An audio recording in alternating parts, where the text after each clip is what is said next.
Carlos, né, do tema Sentido da Vida, e também informando que nós temos também atividade nas outras noites, né, da semana aqui na casa. Na terça-feira tem um estudo sistematizado da doutrina espírita, na quarta-feira tem um estudo também da reforma íntima, e depois quem quiser olhar os horários, né, e as atividades que deseja participar, nós temos lá na frente também, né. A reforma íntima, ela é também presencial e online. E daí na quinta-feira tem o estudo do Livro dos Médiuns, e no sábado tem a evangelização da criança, o estudo com os pais e a evangelização dos jovens, certo? Então vamos convidando a todos a elevar os nossos pensamentos a Deus, nosso Pai, a Jesus, nosso Mestre, que nos proporcionou a bênção de aqui nos encontrarmos mais uma vez para estudarmos, aprendendo mais um pouco, nos fortalecendo, para que junto ao mundo lá fora possamos agir com mais consciência no bem, com mais responsabilidade, com mais desejo de mudança. Senhor Jesus, envolva cada um de nós nas tuas vibrações de paz. Aguce as nossas percepções, a nossa memória, e aguce os nossos sentimentos, para que possamos absorver todo o aprendizado da noite. Envolva também o palestrante da noite, o Carlos, que ele também seja inspirado por vós e trazermos a sua mensagem de forma a facilitar com que possamos absorver este ensinamento. Fica conosco, Senhor, e guarda-nos, hoje e sempre, na tua paz. Que assim seja, graças a Deus. Convidamos o Carlos, o Senhor. Obrigada, Carlos. Boa noite. Boa noite. Quando a gente fala boa noite, a gente está só respondendo ao cumprimento, no automático, realmente a noite está boa. A noite está boa. Está boa noite? Com certeza. E quando a gente fala, a gente sente que ela está boa. Né? Será que a gente fala sentindo ou a gente fala... Se eu falasse boa tarde, talvez alguns respondessem, né? Boa tarde, depois nossa, é noite. Porque a gente entra num automático, né? Na vida, e não para nem de pensar o que está dizendo. E cada palavra sai emoldurada com emoções, com sentimentos, né? Com significado. Vamos fazer um teste? Vou falar de novo, você vai falar sentindo que a noite está boa. Boa noite. Boa noite. Olha como é que muda, né? Como é que a gente sente uma vibração diferente. E é sobre isso que nós vamos pensar hoje. Como é que está o sentido da nossa vida? E tanto pode ser conforme, né, a gravura ali, você pensar em que direção vai seguir, né, para ter um sentido na vida, quanto pode ser a pergunta, como é que você tem sentido a vida? Em termos de sentimento, como essa noite, né? Se é gostoso vir aqui às segundas-feiras, encontrar amigos, reencontrar amigos, fazer novas amizades, falar de Jesus, do Evangelho, do Espiritismo. Quando eu falar, eu senti que gostoso que é estar aqui, que boa noite estamos tendo agora. Senão a vida da gente vai perdendo, né? Sabor, cor e sentido. Né? Aí nós vamos ficar como aquela pessoa que chega em casa para almoçar e pergunta, o que temos hoje para o almoço? Aí a pessoa fala, arroz, feijão e ovo. Eu, nossa, adoro ovo, né? E vai comer com a boca boa. No outro dia, o que temos para o almoço? Arroz, feijão e ovo. Nossa, estou morrendo de fome, vamos servir essa comida. E no terceiro, e no quarto, e no quinto, ela, né? A mesma resposta. Vai chegar um dia que ela vai parar de perguntar, porque ela já sabe a resposta. E por parar de perguntar e já saber o que vai comer, ela vai parar de sentir o gosto. Né? Ela já sabe o gosto do arroz, do feijão e do ovo. Né? Então vai entrando numa rotina que vai perdendo o brilho. Né? E nessa hora, continuando essa história, o indivíduo chega no seu quintal e olha que ele poderia fazer uma horta, né? Plantar, e poderia, né? Verduras, né? Legumes, mas ele não tem muda. Como é que faz? Né? Ele está comendo só arroz, feijão e ovo, ele não tem muda para plantar. Mas os vizinhos têm. Né? É hora de pedir ajuda ao outro, planta, e vai chegar um dia que ele vai perguntar o que temos para o almoço: arroz, feijão, ovo e beterraba. Né? Aí dá uma cor no prato, dá um sabor. No outro dia, arroz, feijão, ovo e cenoura. Né? Então ele voltou a perguntar, voltou a sentir o gosto e a vida voltou a ser colorida. E nós? Qual é o sabor? Né? Antes de responder, não pensa. Que sabor que tem a sua vida hoje? Ela está doce, está amarga, está azeda, sem gosto. E se você fosse pintar um quadro, né, uma aquarela, com as cores da sua vida, que cores você escolheria? Então essa é a nossa reflexão.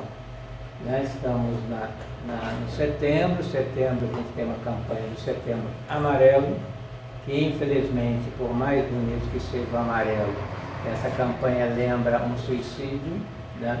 Em que a pessoa tinha um Mustang amarelo e desencarnou nesse carro, e a partir daí começou a campanha nos Estados Unidos, depois veio para o Brasil, para a gente valorizar a vida, não falar de suicídio, de morte, mas falar de vida, porque independente do conceito que tenhamos de vida, estamos vivos.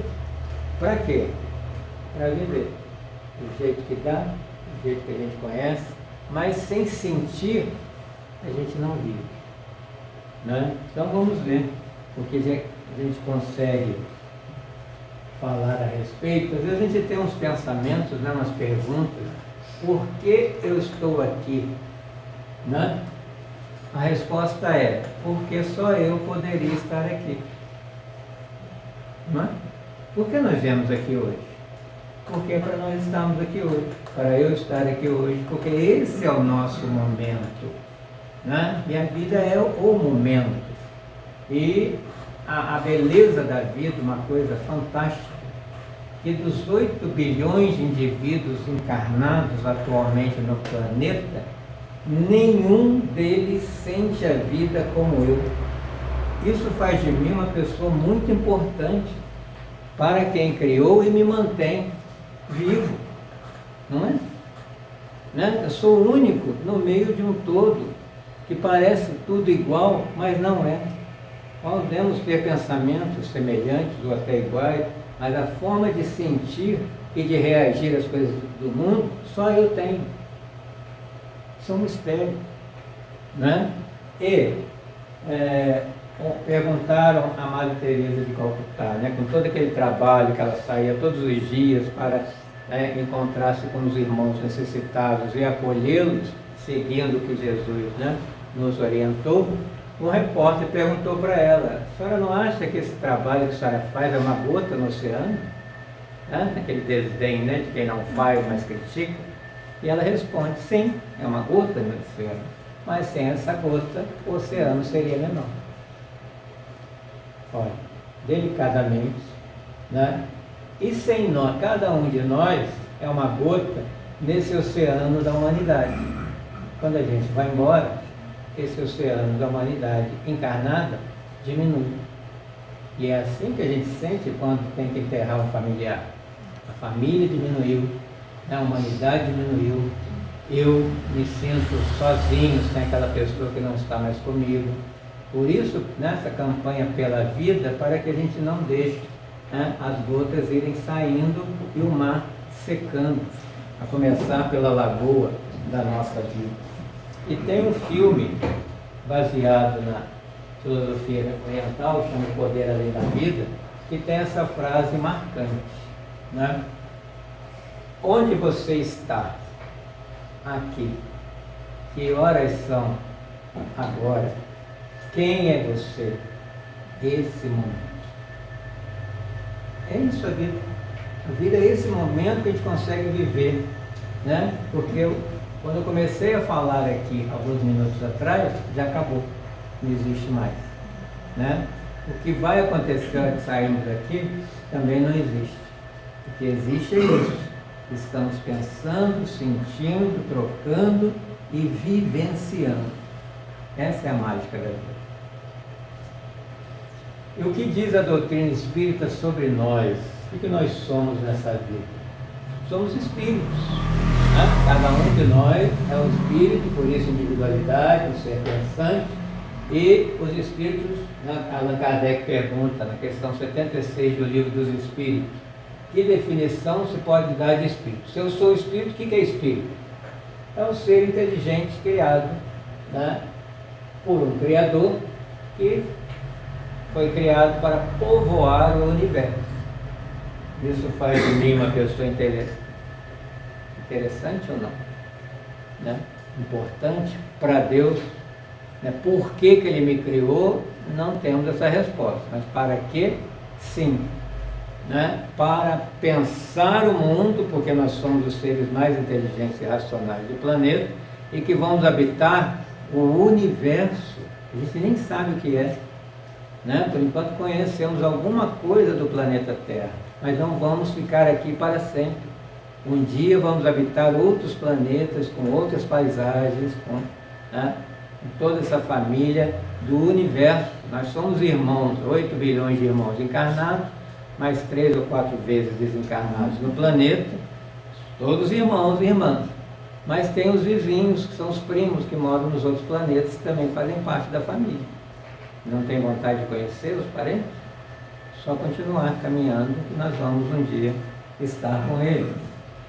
E a pergunta, né, principalmente o adolescente faz isso, né? Por que eu nasci? Eu não pedi para nascer. Nós nunca ouvimos isso ou falamos, né? Kardec também perguntou, questão 132, qual o objetivo da encarnação? Para que eu estou encarnado? Né? Para que essa vida? Para que essa luta toda? Para chegar à perfeição. Então, estou num processo evolutivo, não estou pronto, não estou acabado, estou em processo, estou me fazendo e refazendo a cada dia até chegar numa perfeição relativa. A perfeição absoluta é Deus. Né? O que é essa perfeição? Ser cada vez melhor do que eu já sou. Porque hoje eu sou melhor do que na encarnação passada. E se não está bom, imagine a outra.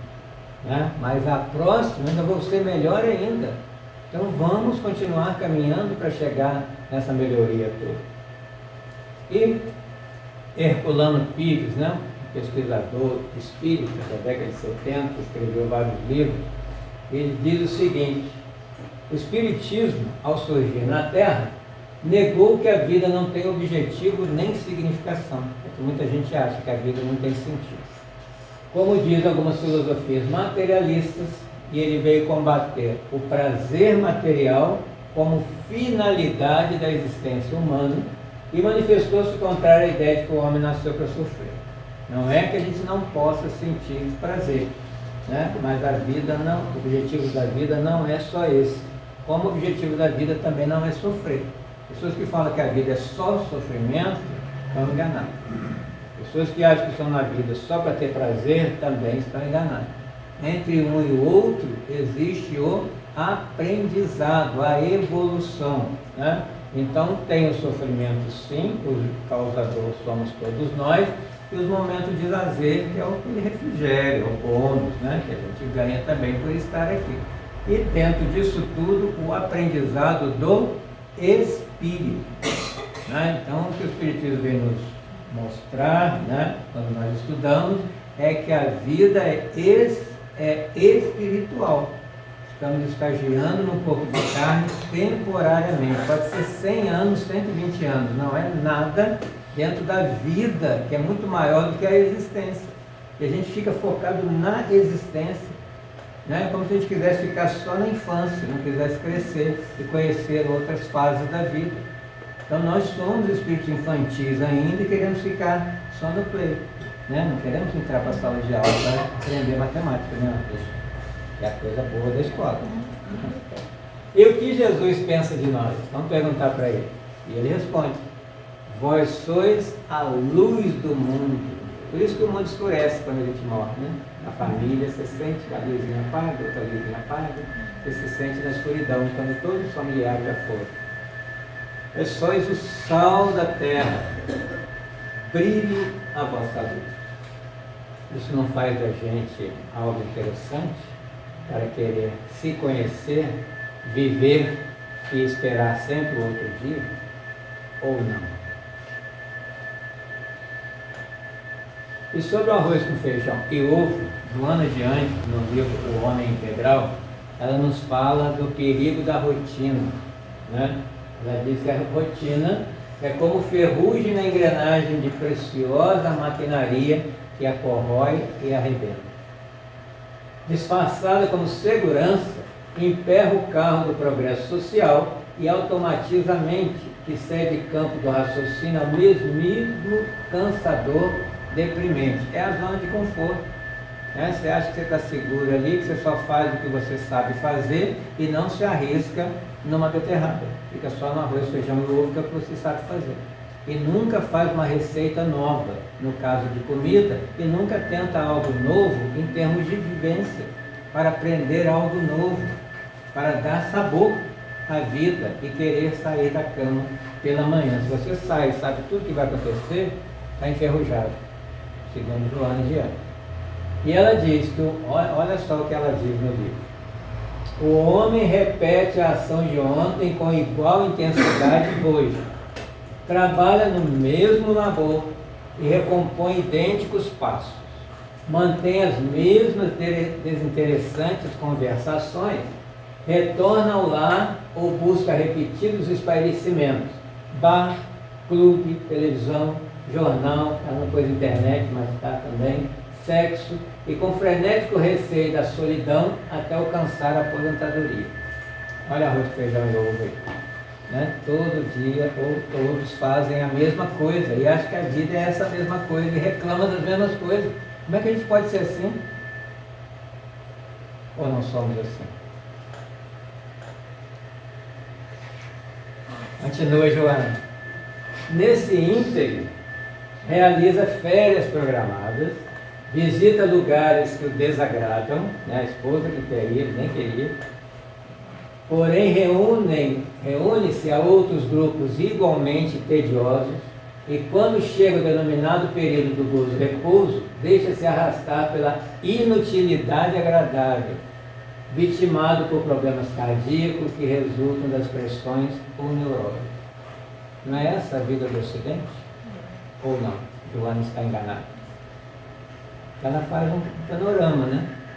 Do que a gente está reclamando? Das coisas que estamos fazendo, que precisa ser igual a todo mundo. Ali se torna um padrão. E quem mudou o mundo foi quem saiu do padrão. Não é? Então vamos ver alguns que saíram do padrão e entraram para a história, não por acaso. Então quando a gente fala de sentido da vida, a gente lembra desse livro, Em Busca do Sentido, que até hoje, né, vende bastante, porque é um depoimento desse autor, né, Viktor Frankl, psiquiatra austríaco, que ele, por ser judeu, né, durante a Segunda Guerra, foi com toda a sua família para um campo de concentração. Né, com a esposa grávida, né, recém-casados, pai, mãe e um irmão. E lá, no campo de concentração, ele narra no livro, todo tipo de maldade que o homem pode fazer porque não tem lei, né? Ele tem toda a liberdade de agir com aquelas pessoas como se fossem coisas, que não é diferente do que nós fizemos com os escravos, com as pessoas que escravizamos, né? Que pegamos da África. Né? Quando você pode fazer tudo o que você quiser com o outro, vem lá uma lista de maldades que só o homem é capaz de fazer, o animal não faz. Né? Então ele vem narrando. Né? E interessante que ele já estava fazendo uma pesquisa sobre o comportamento humano e não tinha um laboratório melhor do que um campo de concentração. Em volta do campo tinha uma cerca eletrificada que muitos se jogavam, né, para se matar diante de tamanha atrocidade. E aí ele não perguntou o porquê as pessoas suicidam, porque ele era óbvio, né? A vontade é de se matar mesmo. Mas por que aquelas não suicidam?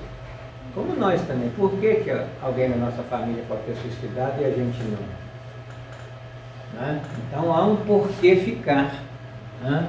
E olhando cenas como essa, né, nós temos ali professores, escritores, filósofos, médicos, todas as profissões, né, pessoas, né, bem de vida, materialmente falando, todas igualadas ali, sem roupa, sem cabelo, sem nome, que agora vira um número, né, e sendo tratadas como escravas apenas por serem judeus, né, ou judios.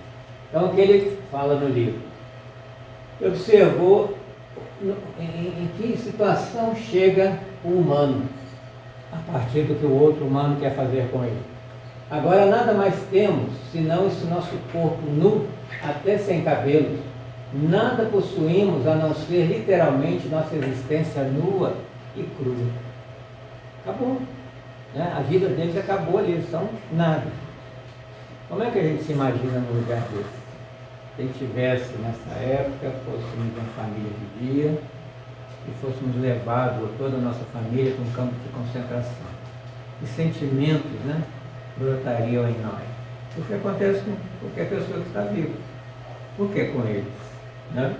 Em algumas passagens do seu livro, o mais surpreendente é que, apesar dessa sensação de nada, algo os sustentava no campo de concentração, né, para não se matarem, que ele chamou de um pedaço de futuro. Então, né, prevendo, antevendo, né, vislumbrando algo no futuro, eu passo por isso hoje, que eu sei que vou chegar em algum lugar melhor. E eles vislumbravam, né, um futuro para querer continuar vivo, apesar de todo aquele sofrimento. Podia ser, como no caso dele, um encontro com a esposa para conhecer seu filho, que ainda estava no ventre dela, né? O encontro com a pessoa amada, né? Voltar a fazer uma coisa que gostava, tinha que ter um sentido para eles suportarem tudo aquilo que eles suportavam. E ele falava, o ser humano só pode existir com uma perspectiva futura, a perspectiva da eternidade. Né? Então algo vai acontecer de melhor amanhã.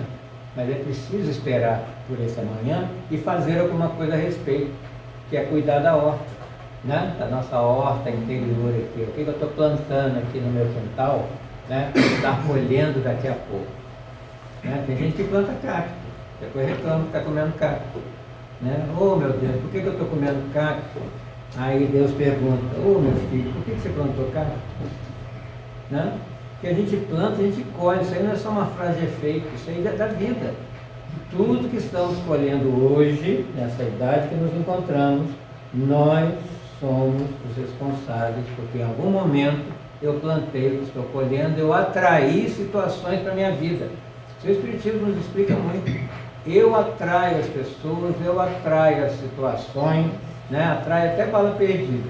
Isso tem tudo um porquê na lei da atração. Né, na lei do pensamento. Então não temos que reclamar dele, mas dele. Né? Que eu estou plantando para estar colhendo com lágrimas, mas quando eu plantei sorrindo. Que eu colho sorrindo também. Né? E aprenda a plantar. E aí ele usava muito o pensamento de Nietzsche, né? Um filósofo que eles falavam que era louco, mas eu tenho as dúvidas. E ele falava que para quem tem por que viver, aguenta quase qualquer como. Né? Muitas mães presentes aí que aguentaram muita coisa de filho porque tinha uma esperança maior. Né? Então, para quem está de fora é sofrimento, mas para quem compreende o porquê da situação, não é, porque eu tenho por que viver. Era isso que Nietzsche queria que entendesse. Então, é preciso, quando ele via aqueles homens, né, principalmente nessa época que o homem chorava menos do que hoje, ele também fez uma reflexão. É necessário olhar de frente à situação, serve para todos nós. Não se envergonhar das lágrimas. Está doendo? Chora. Está sofrendo? Chora. Né? E tenha coragem de sofrer. Porque aquele que não tem coragem de sofrer, tem, entre aspas, coragem de se matar, é coragem? É sempre uma dúvida. A coragem tem que ser maior para viver, porque morrer é fácil, sair da vida é fácil, viver é que é o desafio. Né? E a vida está repleta de oportunidades para dotá-la de sentido. Quem vai fazer isso? Cada um de nós. Que sentido eu dou à minha vida? De novo, tanto para onde eu quero ir, como eu estou sentindo o que está acontecendo comigo e que aprendizado eu estou retirando disso, de cada momento. A gente vem aqui toda segunda-feira, a gente sai e faz uma reflexão sobre o que é falado, porque nós estamos falando de evangelho, nós estamos falando de espiritismo, nós estamos falando de vida. Né? E a gente tem que aprender a viver. Não é porque a gente está aqui respirando, né, caminhando, e acha que já sabe viver. A gente às vezes sobrevive. Né? Porque o animal não tem esses pensamentos que a gente tem. Ele come, bebe, dorme e reproduz. E nós precisamos fazer alguma coisa além disso. E não parar nisso, na nossa parte animal. Então, o indivíduo deve buscar um sentido para ter motivação, para ter sair da cama de manhã. E não vira para o campo. Não tem o que fazer. Né? Por isso tem gente que dorme, já toma remédio para dormir um pouco mais. Sofrimento deixa de ser sofrimento no instante que encontra um sentido. Então, quando eles estavam no campo de concentração e colocavam um sentido para sair dali, eles aguentavam o sofrimento. Porque há um sentido maior na vida, é que a gente fica muito fechado, né? Em nós mesmos, na nossa casa, nos nossos. E a vida é ampla, é muito maior que isso. O Espiritismo veio comprovar isso. Né? É preciso aprender a olhar a vida através do ego. Né? A vida não foi feita só para mim. Olha quantos irmãozinhos e irmãzinhas que estamos aí caminhando juntos. E sermos livres para escolher o que faz sentido para mim. E ser responsável pela escolha. Uma vez escolhido, eu sou responsável pela minha escolha. Né? Há uma autotranscendência, né? Sair de mim e transcender. E sempre dirigindo para alguém diferente de mim. Até para conhecer a sua história, para saber como é que você consegue, a gente nunca viu uma pessoa sofrer, como é que você consegue passar por isso? Como é que você consegue viver dessa maneira? Como é que você consegue viver nessa casa? Como é que você consegue viver nessa família? Como é que consegue? Consegue. Eu não conseguiria, porque eu tenho outra história, outras existências, outras escolhas, aquela pessoa consegue. Né? Mas é preciso conhecer. Quanto mais a pessoa esquecer de si mesma, dedicando-se a servir uma causa ou a amar outra pessoa, mais humana será e mais se realizará. Nós somos chamados de seres humanos, não somos? Mas nós já somos humanos. Às vezes é só um rótulo. Pensa. Não, ele está dizendo, quando é que eu me torno mais humano? Quando eu consigo servir. Né? E quem nos ensinou isso foi o único homem perfeito que pisou nesse planeta, Jesus Cristo. Ele não fez outra coisa na vida a não ser servir. Né? Ou a gente entende isso, ou nós não entendemos nada da vida e vamos continuar reclamando.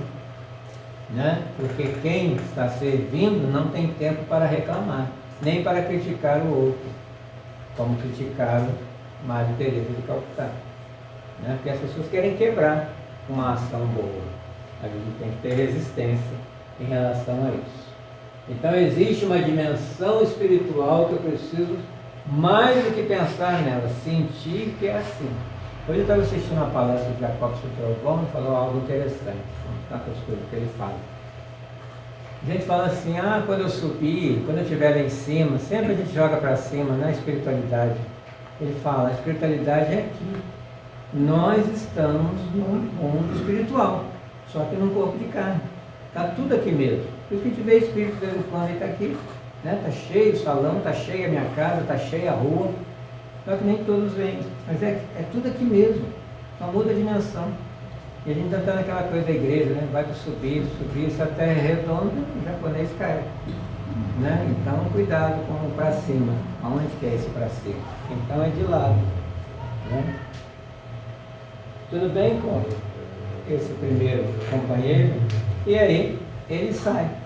E até a forma dele sair foi quase que uma coincidência, porque quando, né, acabou a guerra, né, eles foram esvaziando o campo de concentração e encheram lá, né, os caminhões para levar, para matá-los todos.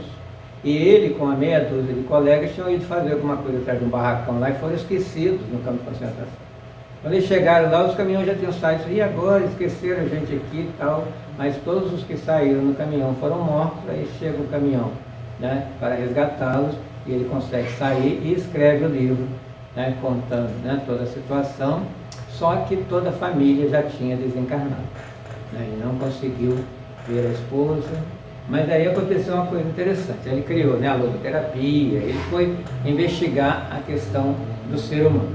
E já quase no fim da vida, né, 92 anos, quase 90 anos, ele esteve no Brasil, lá no Sul, no Congresso, e quando ele estava no aeroporto para ir embora, uma senhora querendo falar com ele. E a né, segurança não deixaram e tudo, e ela fala algo na língua dele. Aí ele se volta e ela diz a ele que ela estava junto com a esposa dele quando a esposa desencarnou, foi assassinada, e a vida dele inteira ele procurou saber como que a esposa tinha morrido. Ele vem achar no Brasil, quase na época de desencarnar. Coincidência? Né? Então, quando ele se predispôs, né, idoso, vir ao Brasil fazer um congresso, participar de um congresso, ele ganha um presente. Olha o doar e receber, sem esperar. Né? E tantas coisas mais. Espero que vocês não queiram conhecer um pouco mais a vida dele. Um outro, Janusz Korczak, também judeu, né? E que se dedicou à educação. Né? Foi médico, educador, psicólogo, artista e cuidava de criança. Porque antes a criança era muito mais maltratada e abandonada do que hoje. Né? Hoje tem recursos, tem conselho, né, da criança, tem creche, tem abrigo. Antes não. Né? As crianças iam para o trabalho, eram maltratadas, eram abandonadas. Né? Então ele atendia, né, nos hospitais.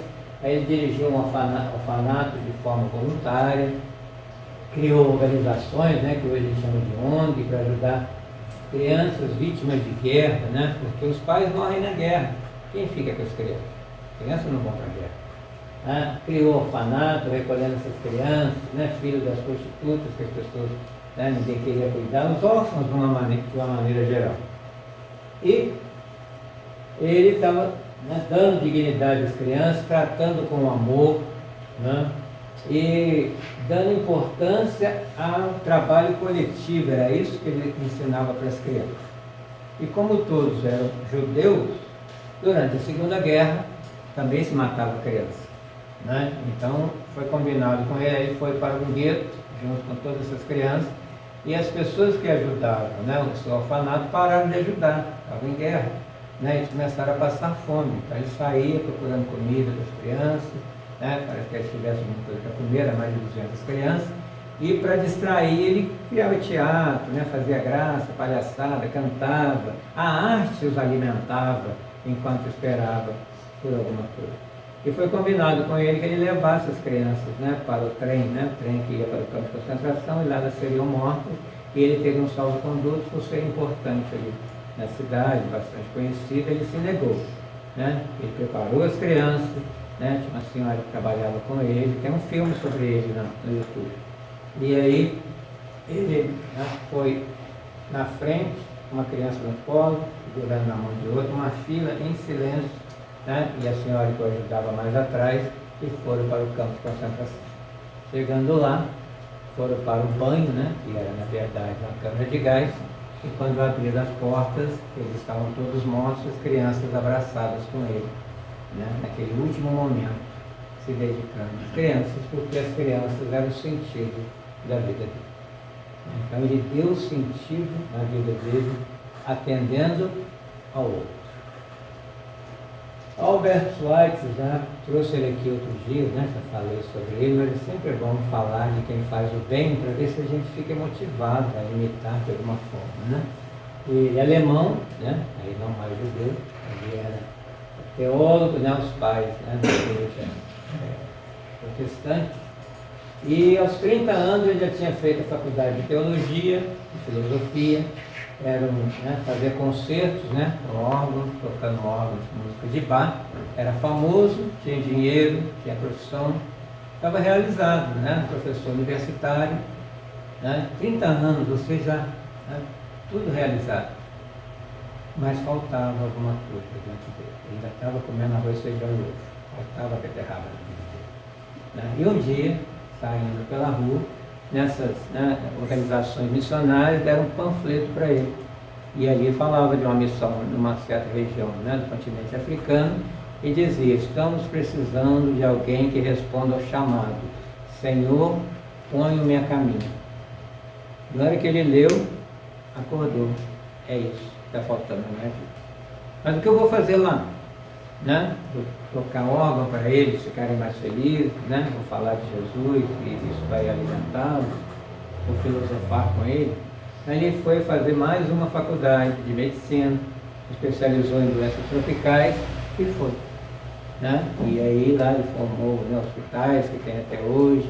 Aí ele voltou para a Europa, começou a fazer concertos e com o dinheiro começou as construções lá, levar médicos para lá para conhecer e hoje tem todo um hospital lá, nessa região, Lambaréné, chama a cidade, porque ele ganhou o Nobel em 52 e fez todo esse trabalho com aqueles que ele nem conhecia, mas sentia a necessidade de ajudar e eles deram sentido à sua vida. Ele era chamado como um anjo branco, porque tudo dependia dele, porque quando ele chegou na aldeia lá, não tinha nada na parte de saúde, a cidade mais próxima era 100 quilômetros, e o meio de transporte era a pé, canoa, então vivia ali de uma forma bastante precária. A gente começou todo um trabalho com ele, chegou até a extrair dentes, que não tinha dentista, fazer parto, fazia tudo, isso aí é um parto. Deve ter feito, aí casou, a esposa foi também, também é missionário. Dedicou seu outro. Tem sentido a vida dele? Conhece esse? Nick Vujicic? Vujicic? Bonito moço? Bonito, cara? Esse rapaz, ele joga beisebol, ele anda de surf, skate, e prega a palavra da Bíblia em mais de 25 países. É casado e tem um filho. Agora já nasceu até o segundo filho. Tudo bem até aí? Só que ele não tem perna nem braço. Essa é a diferença de jogar beisebol, skate e surf, nadar, sem braço e sem perna. Como é que pode? Pode. E ele diz, dentro dos seus vídeos, no seu livro, que aos 5 anos ele quis se matar. Para mim é fácil, é só virar na banheira, eu não tenho como desvirar. Só que ele pensou nos pais, na dor dos pais, e aí ele não fez, mas ele sempre ficava perguntando para Deus, por quê, por quê, por quê? E o pai dele era pastor. Por que meu pai, sendo pastor, teve um filho dessa forma? E aí vem a resposta. Ele seria um instrumento de levar a palavra, e é o que ele tem feito na vida dele, é o sentido da vida dele. Então você vê que não é o corpo. A gente reclama do corpo, eu estou cansado, estou velho, eu estou com artrite, eu estou com dor na coluna. Olha aí perguntaram para ele uma vez assim, o que é não ter braço nem perna? Ele respondeu, não sei, eu nunca tive. Porque a gente, nossa, eu não viveria sem braço, porque eu sempre vivi com braço. Mas ele já nasceu assim, está acostumado. E a gente vê, nossa, está sofrendo, coitadinho. Não, ele está fazendo coisas que a gente não faz com braço e perna. Dá sentido a vida? Olha lá, esposo, filho. Como é que é ser abraçado pelo filho e não poder retribuir?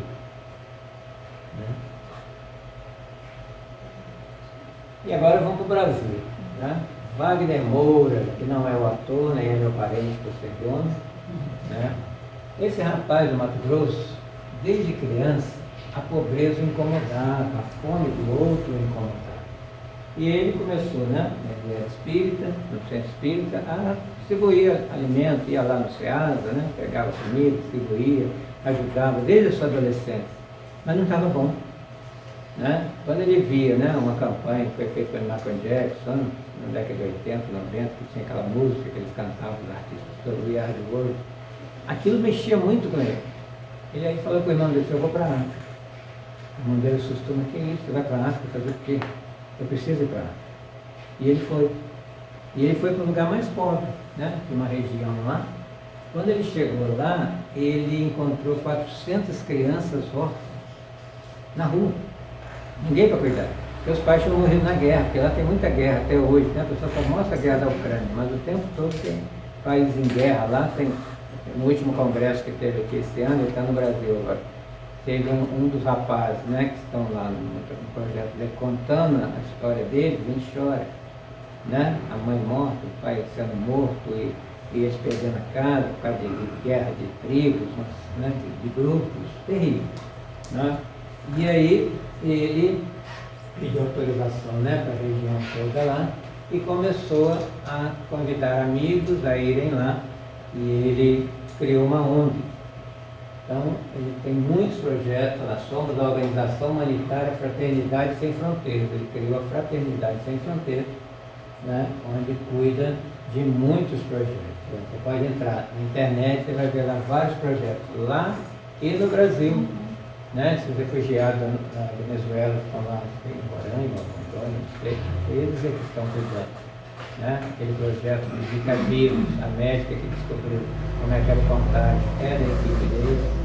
Né? Então tem muita gente trabalhando com ele, mas ele precisa cada vez mais. E é espírita, é um projeto que sai do espiritismo, mas é ecumênico. Né? Wagner Moura. Tem sentido a vida dele? E o Bruno Nogueira? Esse vocês conhecem? Não conhecem? Bruno Nogueira de Lavras. Né? Que rapaz, quando estava no ensino médio, ele estava subindo a ladeira da cidade dele, e lá estava uma noite fria, e ele viu alguém deitado debaixo da marquise, numa calçada, e quando ele deitou e foi puxar a coberta, ele não conseguiu dormir. Como é que eu posso estar aqui dormindo no quentinho e alguém lá fora passando frio? Aí no outro dia, ele e seu amigo Richardson começaram a arrecadar, né? Agasalho, coberta, mas não ficou satisfeito com isso. Alugou uma casa e começou a recolher pessoas em situação de rua. Ele ia fazer engenharia, foi fazer psicologia, o colega dele fez assistência social, mudou, né, a opção na questão profissional, e ele também criou uma comunidade que chama Comunidade Eterna Misericórdia Católica. Hoje eles ganharam terreno, construíram, olha na internet também, né, que ele tem projetos, né, muito bom, continua recolhendo as pessoas, ele mora lá com as pessoas e tem horta, tem vários, né, trabalhos com eles lá. E você vê que numa entrevista ele fala assim: o sentido do nosso projeto é dar sentido àquele que perdeu o sentido da vida. Porque muitos que estão aí na rua perderam o sentido da vida, né? Não querem mais viver. Né? Outro dia eu estava conversando com um rapaz que veio aqui pedir ajuda, falei de família, ele falou: não quero saber de família, ele é de outra cidade. O que você quer da vida? Nada. A minha vida é isso aqui, ficar na rua. Falei: quantos anos você tem? 40. Falei: nossa, você tem muitos anos aí pela frente e vai ficar vivendo na rua como um bicho. Perdeu o sentido da vida. Está aí, é o que Deus quiser. E quanto nós vemos aí? Né? Então quem é que está dando sentido à vida a esses que perderam o sentido da vida? E um conhecido nosso, Jerônimo Mendonça, né? Até os 17 anos, né? Jogando bola, querendo ser jogador de futebol, até que vem uma doença degenerativa e vai limitando todos os órgãos, e ele só conseguia mexer, né, uma parte do corpo, os braços, não conseguia nem deitar, né, de uma forma horizontal, a cama tinha que ficar nessa posição, tinha muitas dores no peito, tinha peso colocando ali, depois ficou cego, né, mas nessa cama ele rodava o país numa Kombi, né, fazendo palestras, e ele recebia as pessoas em casa que iam lá se aconselhar com ele, contar dos problemas, né? As pessoas chegavam lá para falar de problemas para ele e ele ria. Esse é o seu problema, né? Como a pessoa não está enxergando o problema dele, só o dela. Olha como é que quando ele está com problema, a gente foca só em nós, só eu, minha dor, o meu problema, e ele se mata. Não vai atrás do outro pedir ajuda, né? Eu tenho que acabar com isso.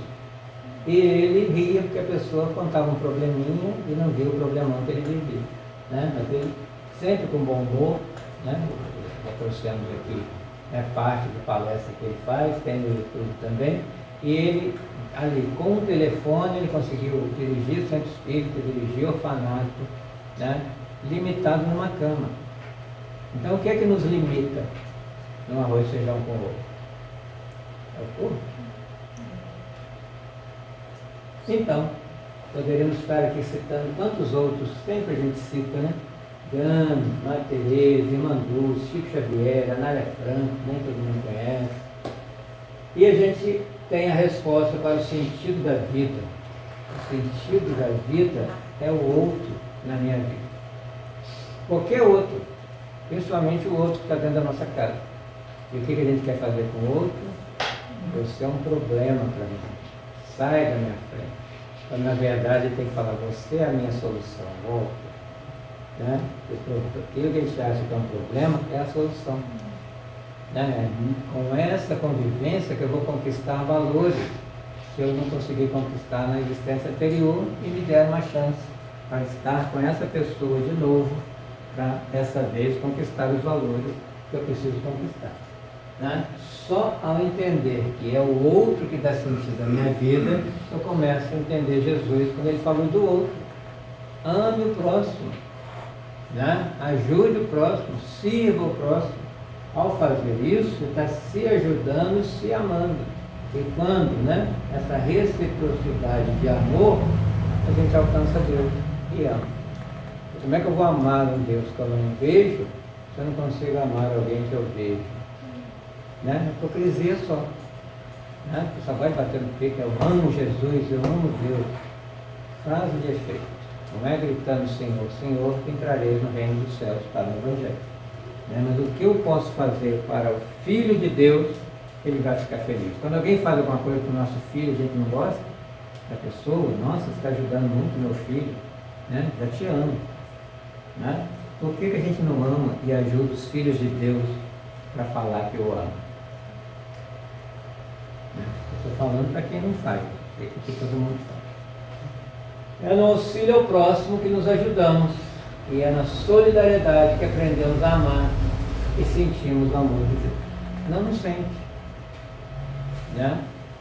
Deus não me ama quando eu tenho problema. Eu brigo com Ele. Né?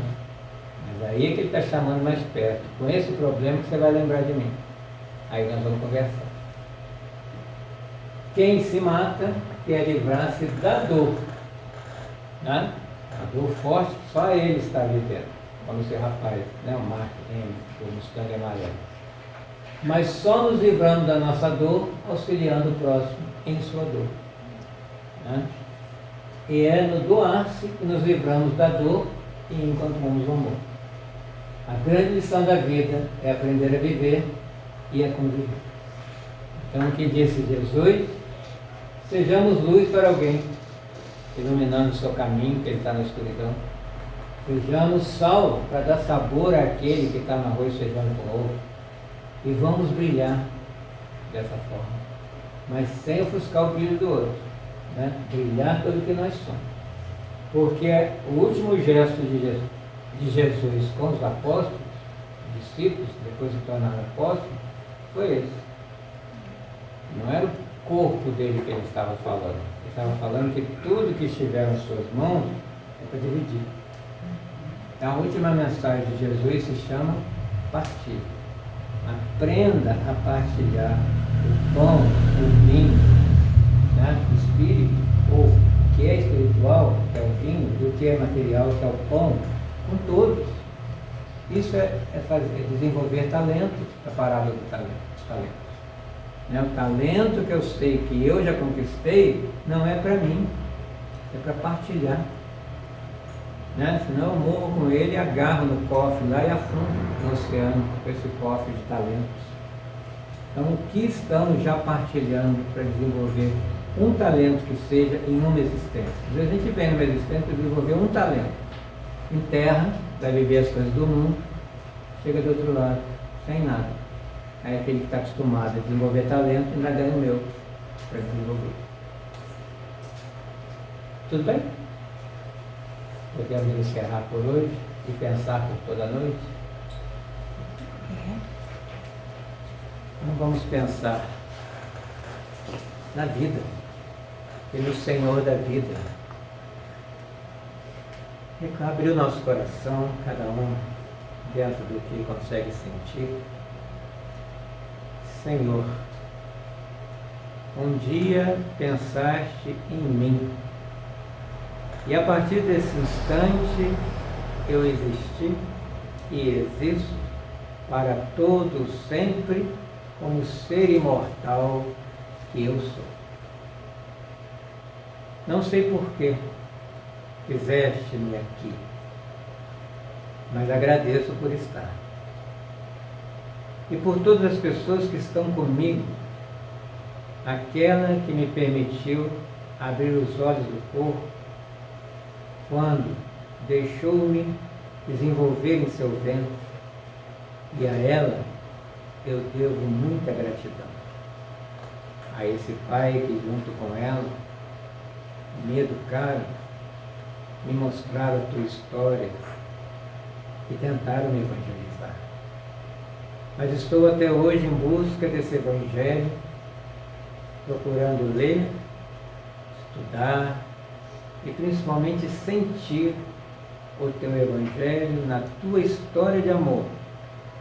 E ao sentir, que eu possa imitá-lo, Senhor, quando olhar nos olhos do próximo, ver o teu rosto refletido nesses olhos e ir até ele e dar-lhe a mão, para que juntos possamos caminhar, cada um com as suas dificuldades, com as suas imperfeições, mas como seres perfectíveis que somos, nesse processo infinito, somos gratos e felizes por estarmos aqui, por conhecermos a sua história e por saber que estás tão presente em nossa vida, com todos os presentes que ganhamos na vida, como nesse instante estamos nessa nossa casa, com esses irmãos e irmãs de ideal, buscando a Ti a água que deste à mulher samaritana na beira do poço de Jacó. Queremos beber essa água para não termos mais sede e, mais do que beber, distribuí-la a tantos outros que morrem de sede por não conhecê-lo. Seja conosco, Senhor. Que assim seja. Uma boa noite, que o Senhor continue conosco presente.